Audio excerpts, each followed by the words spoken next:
Hey South Aiken, you know exam time is right around the corner, so your trusty school counselor set out on a journey to ask the age-old question, what are a few good study tips? Let's see what they found out. How can I be successful studying math? That's a good question. A lot of people end up saying they hate studying for math and how hard it is to study for math. But the key to being successful in your math classes is repetition. Practicing what you do even outside of the classroom will help you be super successful in your math classes. So that means the lessons that you learn during the day, take a little piece of that back home with you and practice some of those problems that you have. It may not be something you always want to do, but it'll help you be successful. It's like riding a bike. If I say, how do you ride a bike? You can't just say, I watched a video and figured out how to ride. I had to go practice riding the bike. I may have fell down a couple times, got a little help, but eventually I learned how to ride and it's second nature. You're gonna do the same thing with your math problems. You just have to get that repetition and practice. And even if you fall down, come to Power Hour will help you be successful. We have Ronnie Reagan-Camp, and he's going to give us some tips and strategies on how to study for exams, something to help you through this next season of exams. When preparing for exams, make sure you have all the notes and resources your teachers have given you.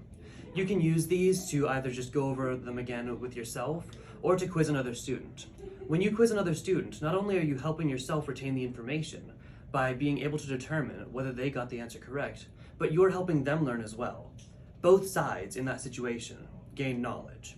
Furthermore, if there's a specific thing that you think or even know will be on your exam, you may want to rewrite that. Just the action of rewriting that will ingrain it in your mind, and you will be more likely to remember that as you take your exam in the future. Hi, Ms. Martin. Can you give me some tips on how to prepare for our upcoming exams? Hey guys, so for English, I suggest that you study a little bit every night for the review sheets that your teacher has given you.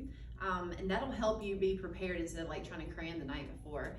And then just right before you're taking the test, taking a couple of deep breaths, kind of calming yourself down, because it's natural to have a little bit of anxiety, and that will really help you. It's easy. Yeah?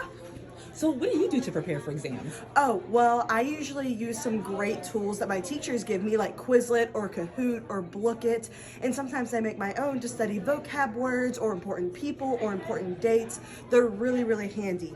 And sometimes I might even make them up into a little song to help remember them. Oh my gosh, that's super cool. Thanks for sharing. Of course. Hey, Ms. Colquitt, what do you suggest for students to be successful on a science exam?